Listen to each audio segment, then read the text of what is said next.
Hey everyone, Rho here. Today we count down our top 4 Traitor Legions, most likely to be redeemed. General spoiler warning to begin, as today we will be discussing events from across the Warhammer 40k universe, so you have been warned. But with that said, let's just jump straight in. So today we reach our final 4, as we end our countdown of Traitor Legions most likely to be redeemed. Hopefully you've been following the series so far, but for those of you just joining us, and as a recap before we kick off the final, let's run down the rankings so far. As always, this is just my opinion. Drop your own thoughts and rankings in the comments below. And this is very much a what if scenario. Now, in 9th place and the least likely Traitor Legion to be redeemed, I had the Black Legion. For me, the inner core of Abaddon's Legion, the former Sons of Horus, have a hatred of the Emperor and the Imperium just too purely ingrained within them. For them, it was never about the ruinous powers. Closely following them, I had the Word Bearers, Lorgar's embrace of the Pantheon, and Scars of Monarchia really make them an unlikely candidate for me. After that were the World Eaters, the extra factor of the Butcher's Nails making any redemption all the harder. In 6th came the Emperor's Children. The clone of Fulgrim was an intriguing possibility. However, the true Fulgrim has too many scars of his past. Finally, in 5th, I had Mortarion and his Death Guard. For all their love of Nurgle, they hardly came to his side by choice. And now, the 4th Traitor Legion most likely to be redeemed in our what if scenario, the Thousand Sons. Now, there was a time I would have had the Thousand Sons atop of this list by a country mile. When you go back to the days of the Thousand Sons novel by Graham McNeill, how could you not? Even I, as a loyal son of Russ, truly felt sorrow for Magnus at the end of that book. And we saw his struggle continue throughout the Heresy series. So I wouldn't fault anyone for having them atop of their list still. However, for me, Magnus's position and tale really made its definitive turn in the events of Fury of Magnus. And spoiler warning obviously for Fury of Magnus by Graham McNeill here, but when Magnus faced his father within the throne room, when he was given the opportunity to finally come home, to stand by his father's side once more, only then to have to turn it down due to its impossible terms, forsaking his sons. The Magnus the Red of the Great Crusade truly died. And the key for me here is, much like with Lorgar at Monarchia, this pivotal moment happened before Magnus was truly given to the ruinous powers. In fact, it was the reason why he did truly give himself over. This was Magnus and Magnus's decision alone. It truly broke him in that moment to be faced with that decision, one that he wanted with all his heart to take, but one that he just never could. One that no father ever could accept. And so even 10,000 years later, if Magnus were to be freed of his demonic corruption, he wouldn't be freed from that memory, that decision his father forced him to make. You know, I always used to wonder how on earth Magnus could end up being that pantomime villain of the 40k timeline that we see. When you read those earlier Heresy novels, it just doesn't make sense that this is the same character. However, the fury of Magnus really did a marvellous job of wrapping up his story. Magnus, at the very last, knowingly embraced Tzeentch. Honestly, I'd see a redemption for him now, even less likely than for Mortarion. So how can they be above the Death Guard then? Well, I think the Legion could be a very different prospect. The fact that most of the Legion is now lifeless husks, literal shells of their former selves. If somehow the Emperor's power could cure this curse, return these legionaries back to life, well, that could be a very big game changer indeed. And considering what we've seen already, I don't think the feat is that impossible. Yvraine has previously returned Rubricae to life as a means to distract Ahriman. While that may have been the power of Iliad, the fact remains it shows that it is possible. And well, the Emperor is essentially a god himself now, so I wouldn't rule it out, at least in terms of this conversation. And if the Emperor did somehow bring the Rubricae back to life, well, that would go a long way to redeeming their loyalty. It is worth remembering that these legionaries have not been victim to the passage of time, so the conflict within them would still be very real. I think even Magnus would be overwhelmed in that situation. The return of his sons, so long lost. The sons that his patron Tzeentch would not give back. There's an undoubted lot of water under the Emperor Thousand Suns bridge, and while for me it reached its definitive end within the throne room itself, truly ending the conflict within Magnus, a redemption of those lost sons by the Emperor would undoubtedly bring a flare of old loyalties from many within the Legion. The sorcerers who have lamented their lost kin, the legionaries themselves who have missed virtually all of the Long War. And you've just got to think that this would kickstart the old heart of Magnus somehow, the Emperor finding a way to do what Tzeentch would not. Next in third we have the Night Lords, the sons of Conrad Kurz. Now I know, Rho, how could you have such a motley band of terror-inflicting murderers this high on any list of possible redemption? Well, it's a very simple logic I'm going with here really. The Night Lord's gene seed is still incredibly pure. They do not worship chaos. Sure, some may have fallen over the centuries, but in essence as a whole, they don't. It was never about gods and chaos for them. An argument could really be made. They are simply doing what they were made to do. Yes, it's gotten way out of hand and completely run amok, but is their way of war and actions now so much different than it was during the Great Crusade? Well, at its core, I'm not really sure it is. For the Midnight Clad, it could well be a case of their nature simply let loose, freed of the confines of the Imperium. Were Conrad still around, such a degradation and collapse of the Legion structure would undoubtedly never have happened. And that's what makes the Night Lords so intriguing. They're a very different proposition than the legions we've discussed thus far. This isn't a mass cleansing or corruption situation, at least not in an entire legion sense, as in say the Death Guard.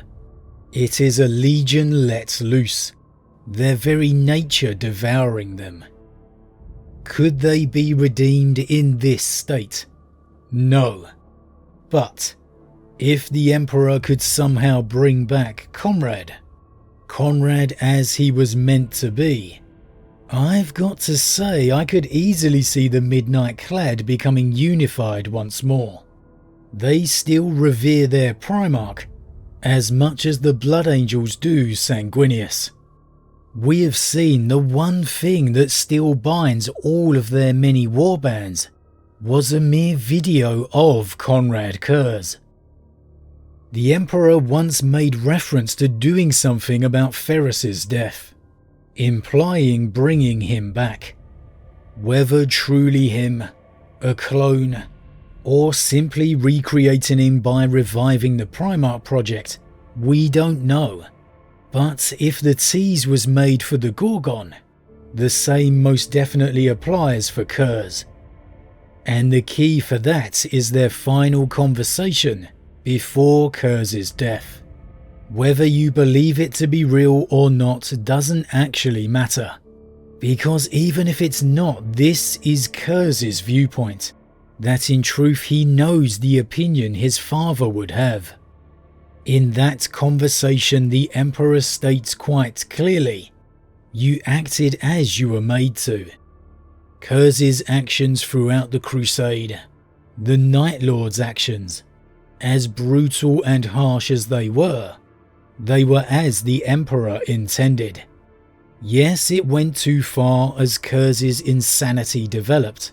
However, the Emperor again mentions that that wasn't Curze's fault. His father tells him he could have shown him back to the light, that none of his sons are beyond redemption. Even if this is just a hallucination by a maddening Konrad, this is his inner heart talking, the Konrad buried beneath the Night Haunter. Deep down, some part of him knows, even seeks, to be by his father's side once more. As we've spoken of before, I think that this is most likely a hallucination, but I think it's very much how the Emperor would feel and speak, and I think that Curze knows that, which is why he fears it. If Konrad could be returned, there is no doubt for me the majority of his legion could follow. However, anyway, the Night Lords make number 3 for me, which brings us down to our final two, the Alpha Legion and the Iron Warriors. So, in second, I have Perturabo and the Iron Warriors. Now, I've had a bit of a soft spot for Perturabo since reading his Primarch novel The Hammer of Olympia. The sheer unbridled joy that this guy felt at being united with his father, finally feeling that sense of belonging. It really made me view him in such a different way, and it really had me questioning how this Primarch could have been one of the ones who ever contemplated betraying him, let alone actually did it.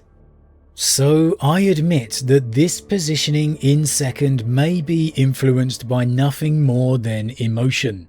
However, I just feel if Perturabo had ever come face to face with his father one more time, the Lord of Iron would have undoubtedly realised the error of his ways. He would have remembered that part of himself that felt the way he did when they reunited. He would have felt that true sense of belonging once more. Somewhere, buried within the demonic beast he is now, I still feel a kernel of that man remains, buried and smothered by corruption as it may be. If the Emperor of Mankind could purge that taint out of him, there is no doubt for me that Perturabo could be redeemed. He never worshipped the Pantheon. He actually despised everything his brothers became, even leaving the siege in disgust, risking the wrath of the War Master to do so. If you think of all the Primarchs who become demon princes, there's no doubt it fits Perturabo the least. It may be fairly straightforward here, but again I'm going with nothing but my emotions. The Lord of Iron undoubtedly deserves his position in the rankings here for me.